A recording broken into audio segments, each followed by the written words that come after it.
what can they learn? What can I learn from a successful athlete, specifically speaking around mindset? Because, a Tom Brady, a LeBron, I mean, those guys have a different chip. There's a different chip, but there's something to be learned from their self-talk and certainly the work you do with them.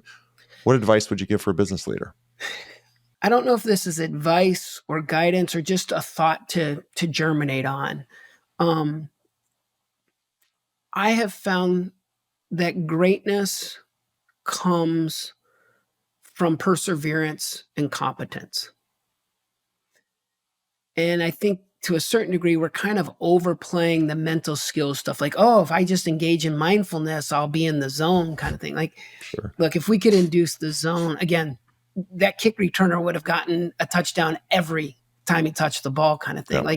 It just doesn't, that kind of magic that we see sometimes in 30-second, Instagram videos or TikTok videos, like those things are really cool, but that's just not it. So I think the first place that I highlight with leaders when I engage with them is let's not undersell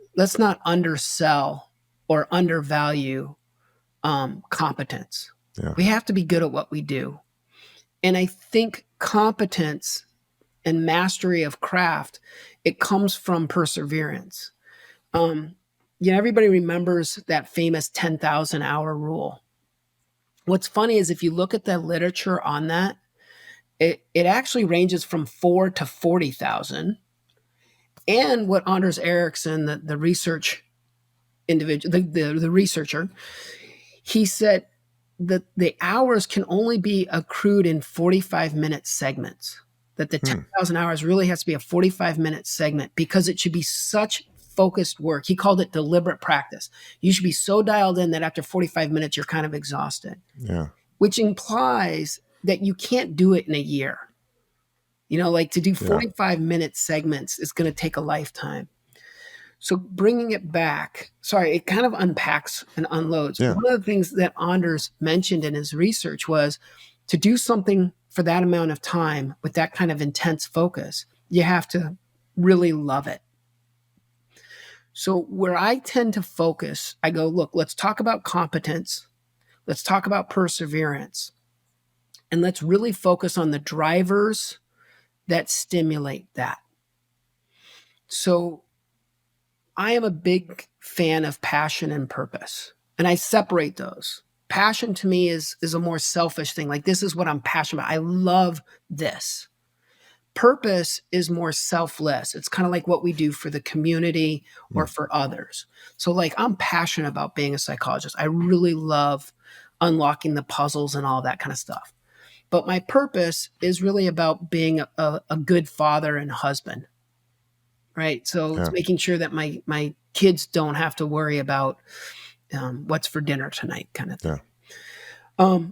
So when I'm talking with leaders, one of the places that I start is I'll ask them, do you have a mission statement? So I'll ask you, Roger. Roger, do you have a mission statement? I do. It's to be the best father, husband, and leader I can possibly be.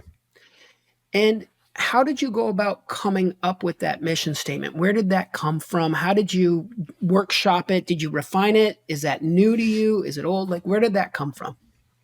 It honestly comes from a question I'm going to ask you at the very end of this podcast that I've asked 120 guests that have preceded you, that was asked of me. And I won't spoil the listeners have certainly heard it, but I won't spoil the question. But it just kind of boils down to what is the most, how do I want to be remembered, and what is the most important gift I can give others, and how do I combine those two? Yeah. So I mean, we're really talking about legacy, which is beautiful, right? So I think, especially when I'm working with coaches and front office, like GMs and presidents, they just don't have a lot of time to go through a decision-making rubric. There's a shot clock in sports. There's a speed to the game that everything's really a sprint to Sunday in the NFL, for example. So the mission statement exploration and journey is it gives you a compass or a North Star.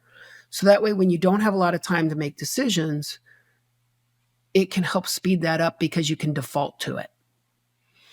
So this is really just a long-winded way of saying, like, if you understand a person's driver and their motivation for why they will do the uncomfortable or do the things that other people won't do, if you can understand that both in your staff and in yourself and look for alignment, you can do some pretty cool things.